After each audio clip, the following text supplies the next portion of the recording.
इस वीडियो का टॉपिक है बच्चों AC circuit containing only resistor, ohmic resistor. तो जब किसी एसी सोर्स के साथ में हम केवल और केवल एक ओमिक रेजिस्टेंस लगाते हैं, एक रेजिस्टर लगाते हैं, तब हमारा वोल्टेज जो हमने अप्लाई किया और करंट का जो आउटपुट होता है कितना होगा, करंट हमारा लीड करेगा या लैग करेगा, आइए समझते हैं। तो सपोज मान के चले कि लेट एट एनी इंस्टेंस हमने वोल्टेज अप्लाई करा that V is equal to V naught sine omega T. ठीक है बच्चों, तो अब रेजिस्टेंस के अक्रॉस वोल्टेज आया, सिंस ये ओमिक रेजिस्टेंस है तो सीधा सीधा ये हमको करंट देगा बाय ओम्स लॉ, और ओम्स लॉ आप जानते हैं I इज इक्वल टू होगा बच्चों V बाई R। सो यहां पुट करिए V की value, I is equal to V हो गया आपका V naught sine omega T divided by में R। तो हमने लगाया था साइन के फेज में, ध्यान रखना है तो साइन के फेज में ही रखना है, उसको चेंज नहीं करना है। साइन ओमेगा टी अलग कर लिया बच्चों, तो V नॉट बाई R इसको हम लिखेंगे I naught. So I is equal to I naught sine omega T, है ना। और वेयर हम कह सकते हैं I naught is equal to V naught by R, जिसको हम कहते हैं पीक वैल्यू।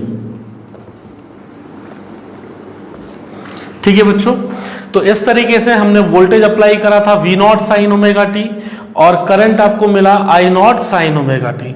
तो सिंपल सा एक एक्सप्रेशन है, आपको ध्यान में रखना है। अब इसमें आप देख रहे हैं सबसे पहली चीज कि हमने जो वोल्टेज अप्लाई करा था तो उसका फेज कितना है आपका, देखिए ओमेगा टी है।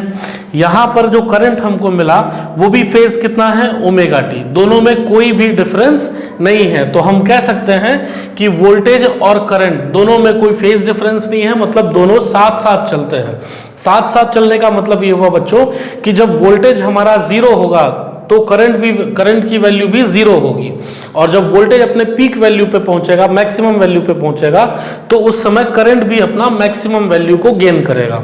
तो इसको हम ऐसे समझ सकते हैं। तो सबसे पहले अपन एक फेजर डायग्राम ले लेते हैं, ध्यान से समझना है फेजर डायग्राम। ठीक, तो लेट्स से मान लीजिए हमने वोल्टेज के लिए दिया ये, ठीक है, और फेज है हमारा ओमेगा टी, ये वोल्टेज को शो कर रहा है, जिसमें से ये आपका शो करेगा V की वैल्यू, है ना। ये V नॉट को शो करता है, ये आपका V की वैल्यू को शो करता है। ध्यान में रखना Y एक्सिस पे जो हमने परपेंडिकुलर डाला। अब सिंस करंट भी सेम फेज में है तो करंट को भी हमने इसी पे लिया, ये हो गया हमारा करंट I नॉट, है ना, और ये हो जाएगा इसका instantaneous value that is I। ठीक बच्चों, ठीक, तो पहले ही हमने बोल दिया कि भाई फेज डिफरेंस नहीं है, तो हम कह सकते हैं there is no phase difference. ठीक है बच्चों, दैट मीन्स कि फाई का जो वैल्यू होगा that will be equal to हमारा जीरो, याद रखना है। हालांकि जीरो नहीं लेना, सीधे सीधे हमको बोलना फेज डिफरेंस वहां पर नहीं है। ठीक, अच्छा, इसके साथ में यदि आप बोले कि V और I का आप ग्राफ खींचे ओमेगा टी के साथ में, तो ध्यान से देखना है बच्चों, ये मान लीजिए हमारा ओमेगा टी है और ये V एंड I को शो कर रहा है। तो जैसा कि मैंने बताया, मान लीजिए इंटरवल अपन ले लेते हैं पाई बाई 2, पाई,